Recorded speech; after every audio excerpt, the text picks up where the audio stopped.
কথা আছে না, মা না টানলে কখনোই মায়ের কাছে যাওয়া যায় না। আর আজ ঠিক আমাদের সাথে তাই হলো। হঠাৎই ঠিক হয়েছিল আমরা মা শ্যামসুন্দরীর কাছে যাব। তো কথা মতো আমরা বেরিয়েও পড়েছি। শিয়ালদা থেকে নেমে লোকেশান খুঁজে, তো লোকেশান দেখে তো আমরা যাচ্ছি। তো আমরা গিয়েছিলাম আমি, মা, ভাই, আমার এক বৌদি, বৌদির মেয়ে, বৌদির মা আর এক কাকিমণি, আমরা সবাই মিলে গিয়েছিলাম।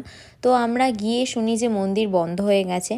তো তখন নাকি মায়ের বিশ্রামের সময়। তো এটা শুনে খুব মন খারাপ হয়েছিল, কিন্তু হয়তো মা চেয়েছিল যে আমরা মায়ের ভোগ প্রসাদটা খেয়ে তারপর মাকে দর্শন করি।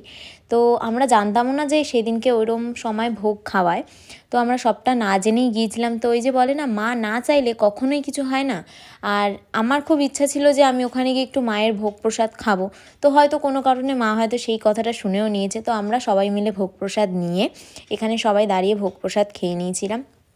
খেয়ে আমরা জানতে পারলাম যে আবার মায়ের মন্দির খুলবে বিকেল 4টের সময়। তো আমরা গিয়ে পৌঁছেছিলাম প্রায় 1:30টার সময়।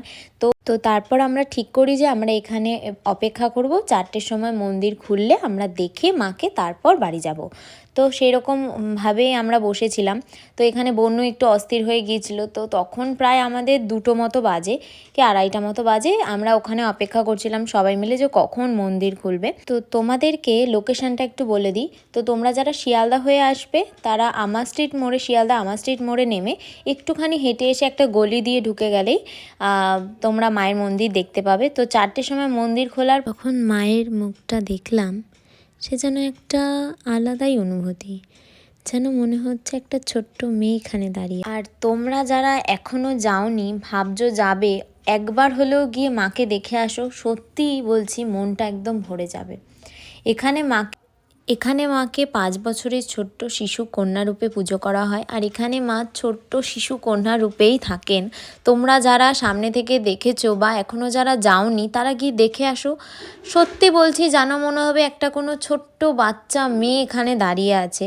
আর আমি এই প্রথমবার গিয়ে যা অনুভব করেছি, তো আমার সবথেকে বড় প্রাপ্তি যে আমি মাকে এতটা কাছ থেকে দেখতে পারবো। সত্যি কোনো দিনও ভাবিনি আমি মাকে এতটা কাছ থেকে দেখতে পাবো।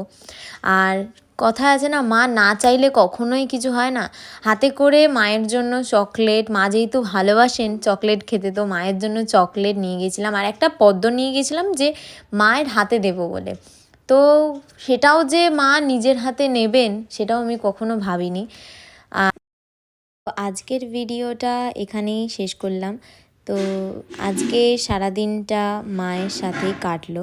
কিভাবে কাটালাম, কেমনভাবে কাটালাম, তো সেটাই আমি তোমাদের সাথে শেয়ার করলাম। যদি ভিডিওটা ভালো লাগে অবশ্যই একটা লাইক করে দিও আর কমেন্ট করে জানিও। বাই।